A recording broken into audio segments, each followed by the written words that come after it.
Are you struggling getting into TTRPGs, whether it be you just don't know where to start, you don't have anyone to play with, you don't know what games are good?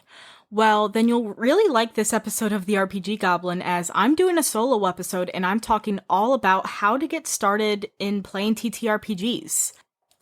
I go through and I talk about different questions and answer them and basically tell you my insight and what I have learned and my experiences so far with how to overcome some of these hurdles on getting started playing TTRPGs. This is a great episode if you have only played D&D or Pathfinder, or you've only really played one TTRPG, or even if you haven't played any TTRPGs and you really want to get started. Please listen to this episode and see if it helps. I really hope, even if it helps one person, I would have done my job. I would love to do an episode like this in the future, possibly answering more questions, more hurdles. But for now, this is what we have, and I really hope that you enjoy the episode. Hi, welcome to today's episode of the RPG Goblin. Today's episode is going to be a little different, as it's actually just me today, and I'm doing a solo episode. So let's start this off with a little introduction of myself. Hi, my name is Willow, and I am the host of the RPG Goblin, and this is actually my podcast.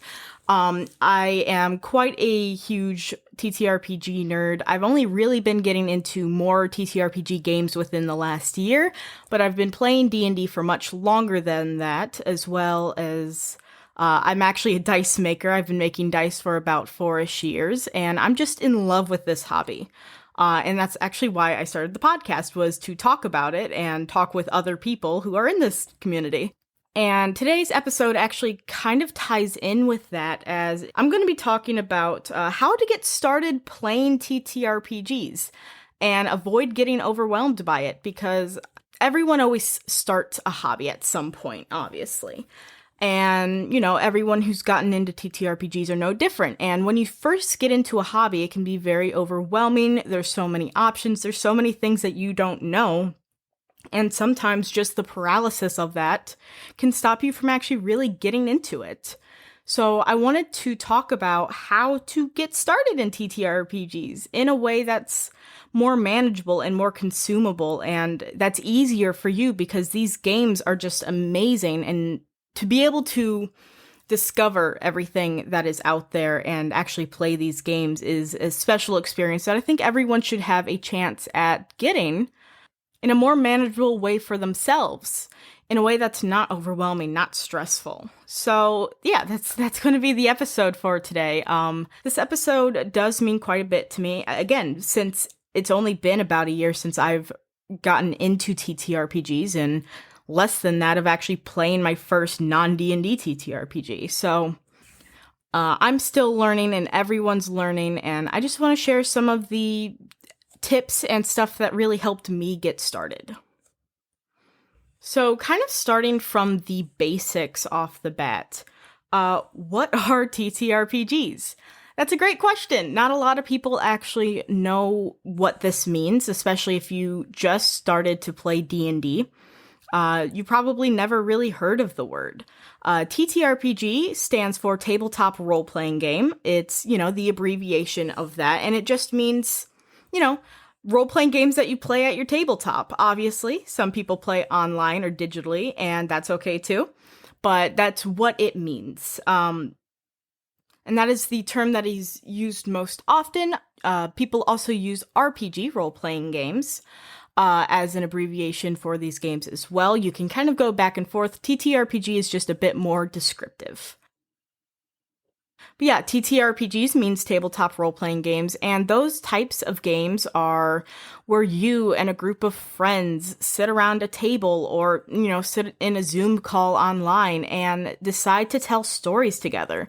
Usually one person is running the game and everyone else is playing in that person's world, or even a world that you created together. But you are there to tell stories and play these amazing characters and see what happens in these games. This type of storytelling media, I think, is one of my favorite, because it is so I mean, it's so social. You get to have fun and build up these close connections with these game groups that you play with and tell these amazing stories, and it's all in your minds. You are the ones who created this story, and it's meaningful to you, and it's amazing, and it's so personal. And I mean, like, movies can hit those personal notes too, so can books and stories and stuff like that. But telling your own with your own characters who you grow attached to and love throughout playing these games, and when you finally finish their story and you just get to the end and you did it, it's such an amazing feeling. And that's what TTRPGs are, is this just collaborative, amazing storytelling that you can do with your friends. And it all comes from your imagination, and nothing can really restrict you on what kind of stories you can tell other than your own ideas. Now, what TTRPGs help with in this situation, because you can tell any kind of story you want, you might be wondering, like, why do I need rules for that? Like, why don't we just play imaginary like we did when we were kids and just sit around a table and make things up? Well, you can. That's an absolutely valid way to play a game like this. But TTRPGs specifically offer a rule set, a rules and structure to playing these kinds of imaginary games in a way that's a bit more controlled. And that obviously, with, how popular D&D is and everything, is a very popular way of storytelling now. Especially if you've already played D&D so far, you might be wondering, why do I need other TTRPGs? I already have D&D. It tells the stories that I want to tell because I can homebrew it however I want. And that's a great question. Why do you need these other TTRPGs? If you just have one that you like already, you can stick with that, sure. But the beauty of different TTRPGs is experiences that are specifically tailored to the type of stories that you want to play. Let's say, you're playing a game of D&D. It's what it does right. And the types of stories that it tells right are these high fantasy hero stories where there's combat and, tactical combat and some crunch and so forth. Where you're part of a guild and you want to defeat the big bad evil guy who's trying to destroy the realm. That is what D&D tells. Those are the type of stories that D&D can tell well. But if you try and take a base game that tells those stories and decide, I want to play an 18th century drama in D&D, you have to change a lot of the game to be able to play something like that, because the things like classes and subclasses might not matter at all in this sort of game. They're just kind of weighing you down and giving you extra work that you have to do to create your character for this goofy little drama that you want to do. And what you could do instead is you could be like, I want to play an 18th century drama, and actually go find a TTRPG that can do it for you, where you don't have to do any modifications. Good Society, I believe, is the name of a Jane Austen TTRPG, where it's made for, those Jane Austen romance stories, where it's balls and courting and quick remarks and all of that. And there's Fate, which I've recently learned even has a scenario within the book of how to set up a Victorian drama in it, because it gives you enough wiggle room within character creation that you're not picking a class and a subclass and a race and all of that. In Fate, you're picking skills that your character is good at, and things like, you can fight in Fate, but fight can mean different things depending on what you're in. Fight can mean quick remarks and being able to embarrass the other person versus, I fight with a sword. You could also do something like Thirsty Sword Lesbians, which is a very high roleplay game based on telling these stories of people, of troubled people. And, you know, by the name Thirsty Sword Lesbians, you might think you need those aspects, but you can change that game however you want, because the base mechanics would still work for the type of 18th century drama you want to tell. You can just change the setting. You can take away the swords. You can not make it thirsty, all of that. And you can you can then take that game and play the story in it, and it's actually made for what you want, versus trying to change D&D as much as you can to make it fit this 18th century drama mold. And again, you can take D&D and do that, but it's not what D&D is made for. And there are so many games that will give you that specific tailored experience where you don't have to really change much to then actually play it and play those stories that you love. One of the examples that I love, and actually the first non-D&D TTRPG I've played, is Monster of the Week.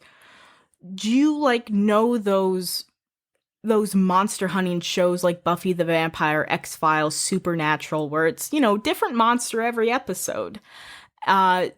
Those types of stories inspired, I think his name is Michael Sands, to create Monster of the Week. He wanted to experience and tell those types of stories in a role-playing game, so he made a whole game dedicated to it.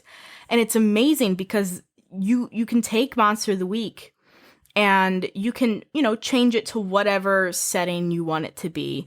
But it does exactly what it's meant to do, which is have you play in these stories where you're hunting monsters and being awesome and saving people. Because that's what that game is made for. But that's just one of the examples that I like to use of showing, here's how games can be so specific to the types of stories that you want. You might ask yourself now, okay, fine, I want to try a new TTRPG, but I don't know where to find a good one. I don't know which ones are good. There's a lot of them out there, and it's really overwhelming.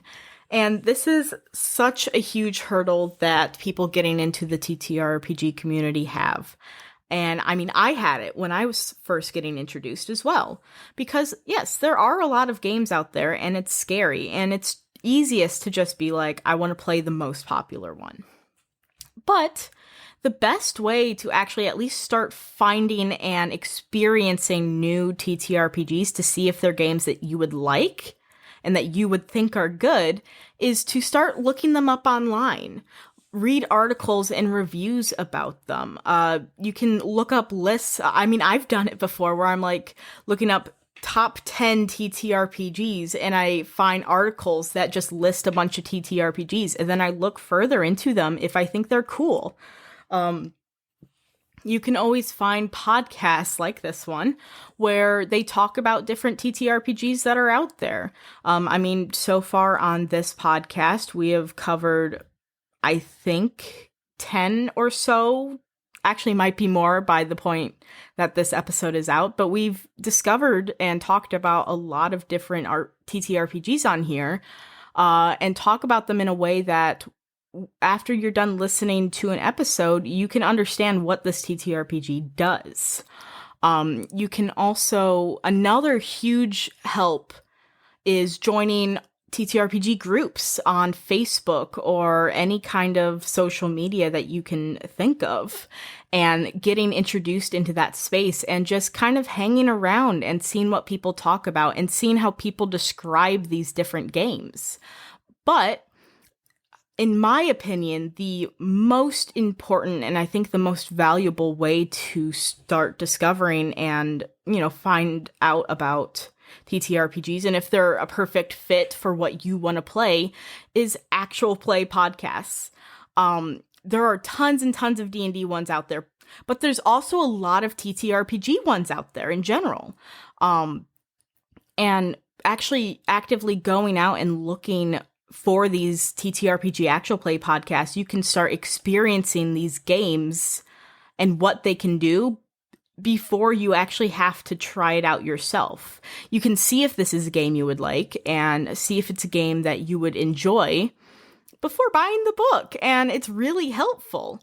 The way that I got introduced to Monster of the Week, and that being the game that actually segued me into the whole TTRPG community, was through the Adventure Zone. They had a season called Amnesty that is playing Monster of the Week in, a town in West Virginia and all of that. And it's a fantastic season. And I loved it so much that later on I'm like, well, know what? That game was super cool. I'm going to look into it. And I looked further into it. I found the book and I'm like, okay, I'm just going to buy it and just look at the book. I'm still playing D&D. I have a D&D game going right now. I probably won't play it, but I'm really curious about the book.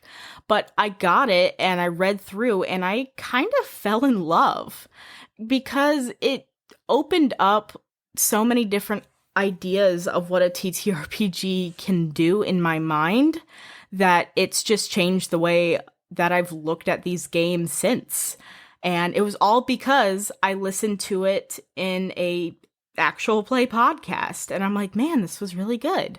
So I 100% recommend looking into actual play podcasts that play other TTRPGs. I might actually leave a list of some of them in the description of this episode just so that you can get started. Because again, there's so many out there and it can be a little overwhelming, but luckily, if you just search TTRPG podcasts, there's fewer of those than there are D&D podcasts, which is a little relieving. But yeah, that's some of my biggest advice for actually getting into and starting to look at new TTRPGs and see if they're good games, is just start exposing yourself to them in reading articles and listening to podcasts and watching videos and all of that and see what you like. Okay. Now that we've talked about, how to start finding these games and how to start getting yourself introduced to them, you might be asking, all right, I want to play. I got my game. I figured out what game I want to play. But how do I actually learn how to play without making any mistakes? You might be coming from a few years of experience playing D&D or a few months, but you know how to play the game by now. You got through that initial hurdle of learning. And you don't want to experience that again. It's hard to start a game, especially it's hard to make mistakes, and you don't want to do that. And my best answer to this is everyone's going to make mistakes. No matter how many times you read the book over and over again before playing the game, you will make a mistake when you play. That's just how this works. That's how learning works.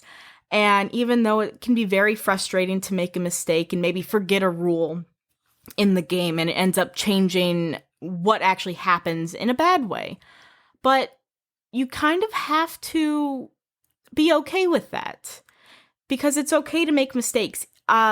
In the episode that I had of Rune, where I was talking with my friend Ash, the person who actually made the game has streamed a lot of their games and have played this game a lot, have played Rune a lot, and still says, even though I created the game, I still make mistakes. Still might just forget a rule or do something wrong, and, it's okay. Like, even the creators of games make mistakes for their own games because it's a lot of information to remember. It's overwhelming to start a new game. It's, there's so many factors of maybe even just, not remembering something. It's okay. You can make the mistakes, and it's okay to make those mistakes, and it's just part of the learning process.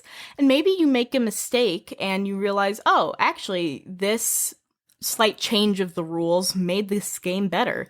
You can then implement that into your game. So mistakes don't always mean something bad will happen, you did something wrong. It could actually change the game that you are playing into something better for you and your group because you made a mistake and you're like, actually, I like how this worked. I like how this worked better. It's TTRPGs, even though, yes, they have these rules and structures to them, you can use as many or as little as you want. And so by making those mistakes, you get to kind of experiment with the game and see what works. It's amazing. It's like my favorite thing, even though like in the moment it can be frustrating, but my favorite thing is failing, is making mistakes, because that keeps things interesting and it keeps things, curious. So don't be afraid of making mistakes when learning a new TTRPG. I know it can be scary, but it'll be okay, and you'll learn from it, and maybe it'll improve the game in a way that you wouldn't have even imagined. Plus, a way that I actually view mistakes and failures now is through the eyes of TTRPGs. There is a system called Powered by the Apocalypse, which I love, and that's the system that actually runs Monster of the Week, where there is actually like tiered success and failure within this game.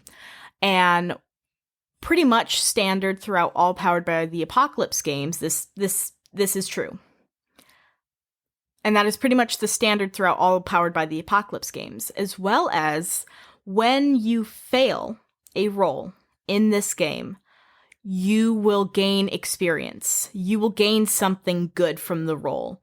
Even if it, might have messed up your entire plan and the monster comes after you because you weren't able to sneakily go up to it and ambush it.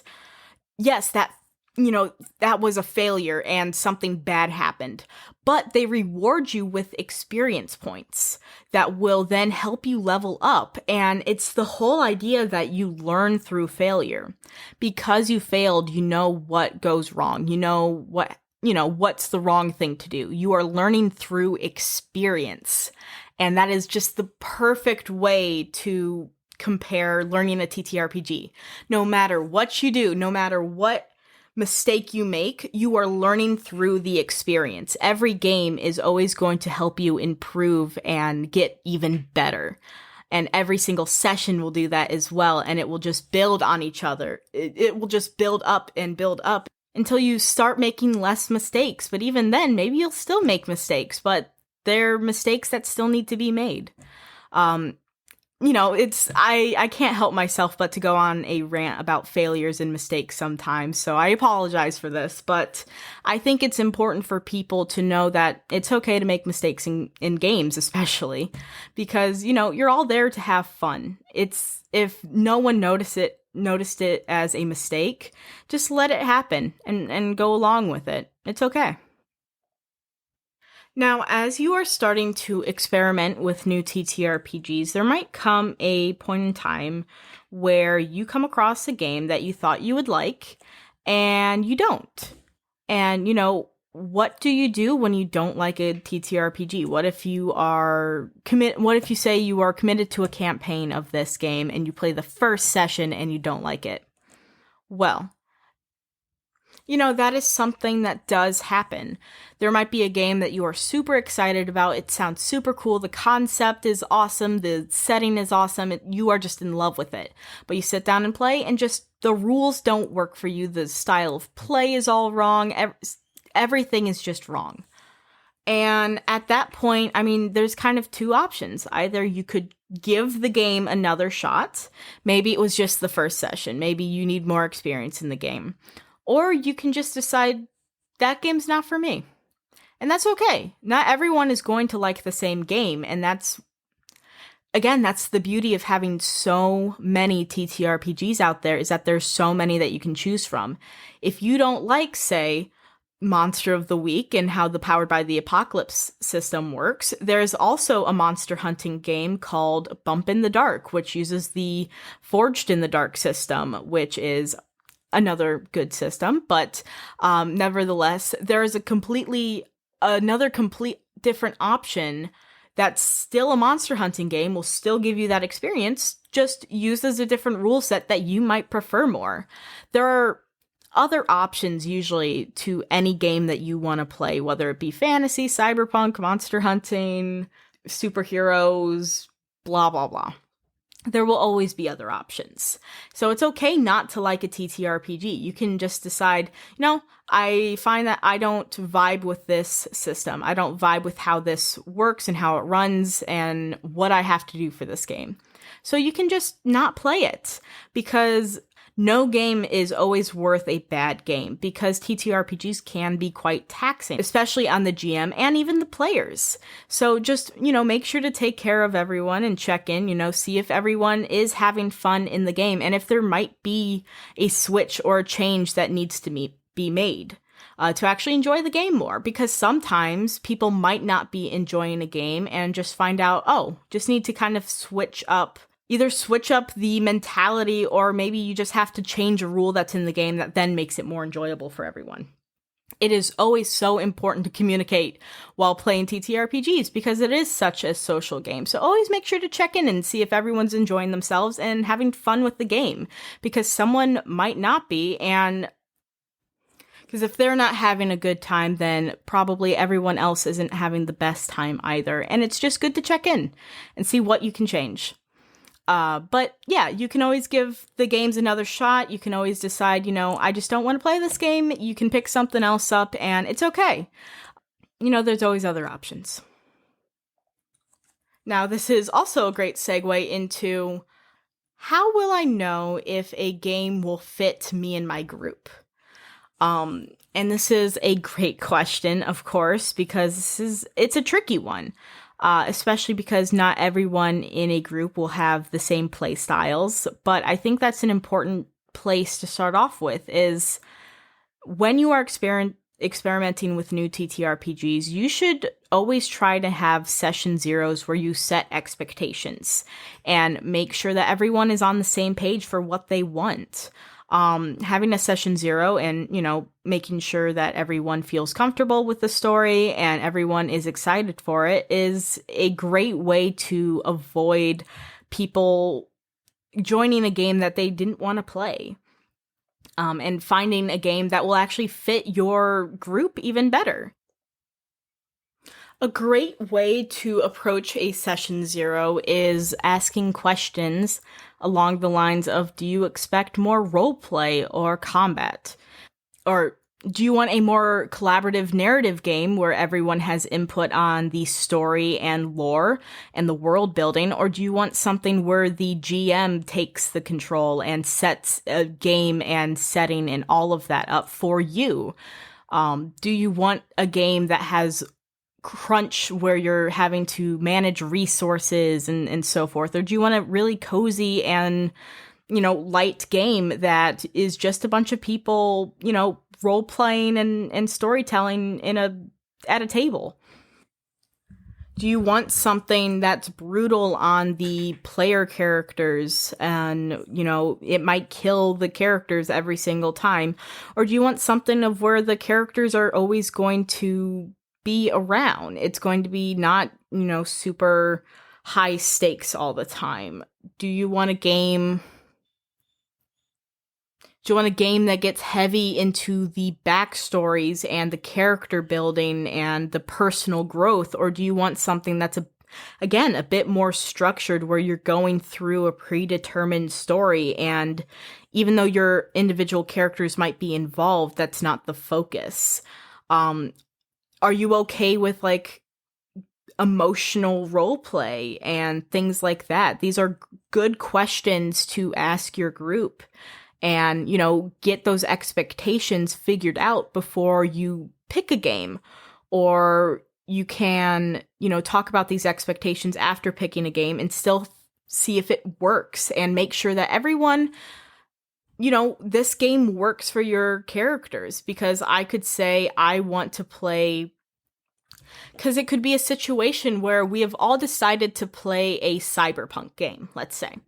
But I, as a player, I as a GM, I am wanting to run a super gritty, high-stakes cyberpunk game where every move matters and that you could get taken out very easily.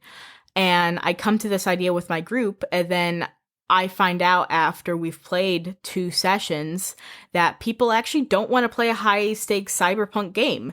They want to play something that maybe is a little bit lower stakes, where they're exploring the world and their own personal conflicts. But that's not the original game idea that I came to the table with. But I didn't ask what their expectations were and if they wanted to play those types of games. So being able to just communicate with your group and make sure that everyone is on the same page and that everyone's play styles match up with what you want to play and the game that you are playing, because those are important elements. If I was in a group that really didn't enjoy narrative storytelling, they want the GM to tell them the world and the lore and all of that, which is okay. But I come at them with Fate and its intense character creation that requires a lot of, world building on the characters' parts and the players' parts, then they might not have a good time because that game doesn't fit their play style. That's not what kind of game they want to play. And so just being open and figuring out everyone's play styles and being open to just experiment with games is very important to try and find what games are good for your table, what games are the best ones for you to play. And then you can start finding systems, which systems are basically more so the rule set versus the actual game, that work better for you.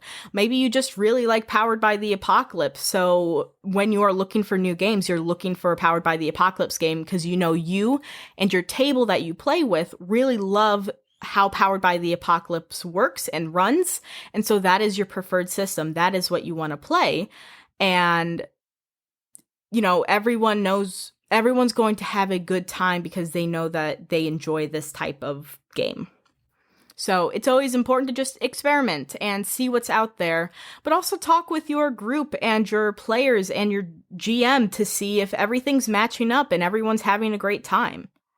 Because again, no game is better than a bad game. So after that, you might be asking, okay, yes, I want to play TTRPGs and I'm fully into it. I want to do it. I don't have a group to play with. Either my friends don't want to play them. They just want to play the one game that they already play. I don't have any friends to play with. I don't know people that want to play TTRPGs or anything like that. What do I do? How do I find people and how do I find groups to play with? Well, this is always a tricky question, and it's a good one because I think that's what a lot of people end up experiencing when they start getting into TTRPGs is no one wants to play. And the best ways that I have found to, work around this is a few things. A big one is going onto online like forums and stuff like that. I know Roll20 has a complete area where you can actually make a game to have other people join. Or you can join other people's games who are already playing these games and systems that you really want to try. You would be playing with completely new groups, most likely, and usually this is just strictly online, though there are definitely conventions and events that you could possibly find within your area that actually play these games in person. But most of the time, you will probably have the best luck trying to find people to play with online who are already hosting these games and are finding players, or you host the game and you find players. Another way that actually kind of relates to that is offering to GM the game, offering to run the game for your group or for some friends and so forth. I have found this to actually be one of the best strategies to start getting people to play with you. Because at least in D&D, I've seen this happen a lot, is the GMs and the players will kind of separate. There will usually be someone who forever GMs and the other people just play. And that's usually because the role as a GM or a dungeon master is really intensive. Or, I mean, it can be less intensive, but it's usually more intensive and more work, and so a lot of people don't do that. And so if you're trying to convince your group who already has an established GM to play another game, that GM might not want to run that. And, they don't have the time to learn the new game and to run it for you.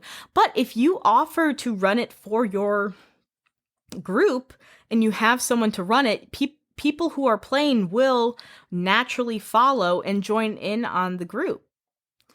So I found that if you want to play with an established group that you already have, but no one wants to run it, you can always try picking up the game and running it. And most of these games, from my experience so far, are usually a lot easier to run, in my opinion, compared to D&D. You don't have to build encounters and worry about every single class and subclass and the lore and everything.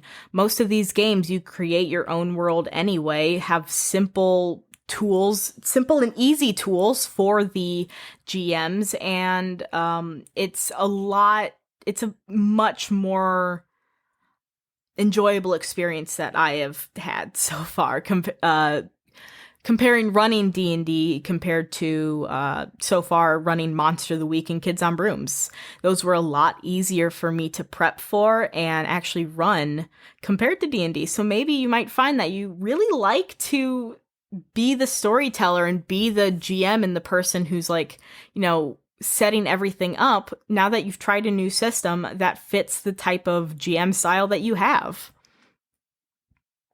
TTRPG Facebook groups are also a great resource in this as well for finding and creating groups that want to play these different games. Most of these will also be online unless you can find some local ones. But there are quite a few options of what you can do to try and start playing these games with people. Obviously, these aren't absolute solutions, and I can't guarantee these 100% working because it depends on the groups and the people and the games that you want to play.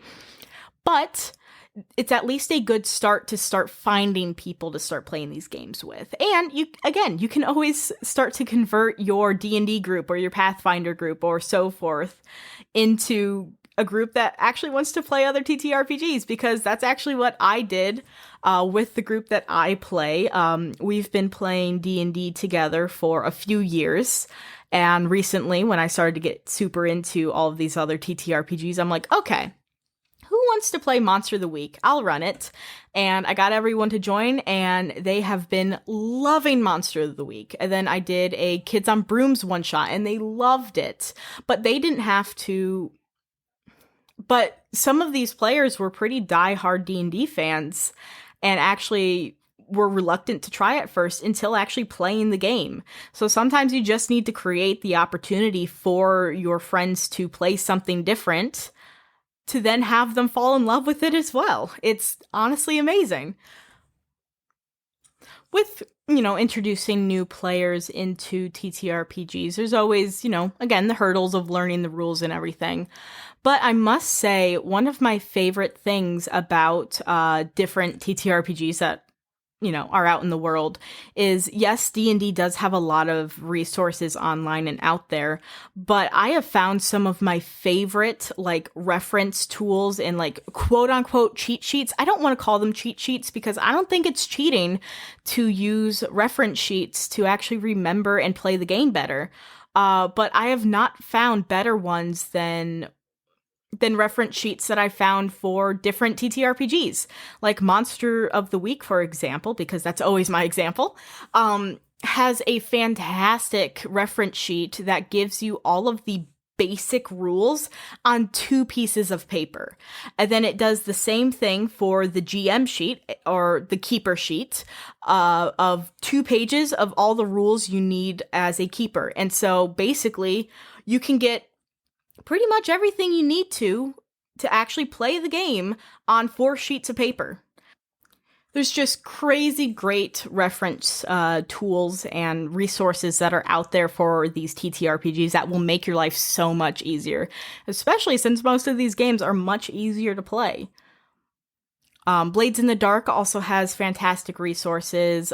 Kids on Brooms, I actually found fan-made resources online that were super helpful for my game.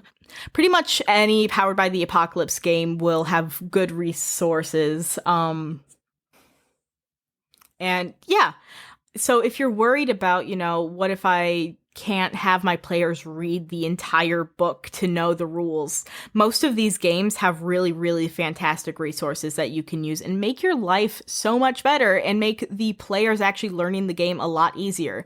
Because with Monster of the Week, I've read the actual Monster of the Week book because I'm the one who was running the game, but my players only read the reference sheets for the players and their own playbooks, which are essentially their character sheets. And we've ran 6 sessions so far, and everyone knows the rules already and knows how the game works just from having this reference sheet and having their playbook. And it's amazing that you can do that. You don't even have to have the players read the entire book or even have the book for them to understand the game. It's amazing. Obviously, it's still great for your players to read the book and actually learn the rules themselves, but it does give the flexibility that you can you can offer these games to your players as one-shots that are easy to pick up and learn within a 1-session time period. It's amazing. You might ask at this point, I'm referencing a lot of games. There are a lot of games out there. Even the amount that I have referenced isn't nearly anything compared to the vast amount of games out there. It's expensive to buy books. It's expensive to buy games. How do I know I'm buying the right game? I don't want to invest the money in a game that I'm not going to like. And, there's a lot of I don't want to spend all that money, which is honestly completely fair. I mean, I have personally spent quite a bit on TTRPG books. I have excuses, luckily, for this podcast and so forth. But even then, yes, it's extremely expensive. But the beauty of TTRPG books, at least non-D&D TTRPG books, there are a lot of games that you can find where you could buy just the PDF of the book, which is, a digital version of the book, which is usually way less expensive than the actual book, and learn everything about the game and be able to play the game with just the PDF, which are usually, again, more affordable than the actual physical books themselves. There are also a lot of games that offer quick starts or, easy versions of the games that are completely playable for like a one-shot or something, to where you can test out the rules and how this game works before having to commit. You can see if this is something that you and your group would like. You can see if this is something that you just want in general. There are even games like Worlds Without Numbers and Stars Without Numbers and Electric Bastion Land, all offer actually PDFs of just like the player information for you. Like, they give you all of the information that essentially you need to play the game and understand the basic rules of the game for free. Everything for the GM is, you have to buy the full game for it, but you get the base idea of how the game works. And usually you can still run the game without having that GM information. There's then games like Fate Accelerated, where the PDF is completely free for you to get and, play the game just with just the PDF. And then the actual physical book is like, $5, $6 to get? So there are games that are less expensive that you can try out. Even checking out itch.io is a great place to actually start finding TTRPGs, where there's ones where you can pay what you want that are more affordable, that you can just buy the PDF of, or, even get ones for free that you can start playing and not have to worry about $20 to $50 books and, spending all of that money. There's definitely affordable ways to start trying TTRPGs. And most games will have ways for you to try them, or cheaper versions of the games for you to buy, because they know not everyone has the money for it. Now, before we end the episode, I just want to leave this off with The most important thing about playing TTRPGs is the fact that everyone is having fun. The main reason you are playing these games is to have fun. So it doesn't matter if you're just playing D&D or if there's just one system and one game that you love and just want to play. Good for you. You found the game that fits you and your group and that you all enjoy and that you just have fun with, and no one can take that from you. So it doesn't matter if you don't play any different TTRPGs. The only thing that does matter is that everyone's having fun and having a great time. I did this episode to try and knock down some of the hurdles, or at least attempt to knock down some of the hurdles that people have when it comes to learning new TTRPGs. And I hope that anyone who's listening, I hope that even one person found this helpful. And, if you don't want to try a different game, you really don't have to. If you enjoy what you play already, enjoy it, have fun, have a great time. This is just games. Just go out and socialize with your group, have a great time, have a game night, play in your campaigns, play your one-shots, do whatever. Just have a good time. But yeah, after about almost an hour of ranting about different TTRPG things, I think we are done. I had a great time recording this episode. I've been nervous about doing solo episodes, and I hope to get even better at them in the future. But I hope that you enjoyed this first one. My first solo episode. But yeah, if you have any more questions, or if you have hurdles or things that you want more clarification on about wanting to learn more TTRPGs, please reach out. I'm on Instagram and Twitter at the RPG Goblin. You can even reach out via email at therpggoblin@gmail.com. I love answering questions about TTRPGs, especially to new people who are excited and curious. This is just one of my favorite subjects. I live and breathe RPGs at this point, and anytime that I can get a chance to talk about them and teach people and, just talk about how cool they are, I will always take it. So if you ever have any questions, please reach out. But yeah, this was my solo episode about, how to get into TTRPGs and not be overwhelmed. And I hope that you're not super overwhelmed after all of that information, but yes. I had a great time, and I really hope that you enjoyed listening to this episode, and yeah, that's the end of it. Thank you so much for listening to this episode of the RPG Goblin. I really, really appreciate it. I was really nervous to do my first solo episode, but I think it came out pretty well, and I hope that you enjoyed it. If you have enjoyed the RPG Goblin as a podcast so far, I would really appreciate it if you left a review and supported the RPG Goblin on whichever podcast platform you listen to, and make sure to follow it as well. Every little bit of support I really appreciate, and it helps this podcast a ton. Make sure to share this with any of your friends, especially if they're starting to struggle with learning TTRPGs and just don't know where to start. Yeah, this episode was really, really great. I appreciate you listening to it, and for the next episode of the RPG Goblin, I always forget to grab my planner before doing this. The next episode of the RPG Goblin will be coming out April 21st, which is a Friday, and it will be talking all about Vampire the Masquerade, which I am super, super excited about. And we have actually a new guest on this episode who is a really amazing dice maker. I'm really excited about this, and maybe you can guess who it is before the episode comes out. But I really appreciate you listening to this episode of the RPG Goblin again, and I really hope that you look forward to next episode. So, see you next week.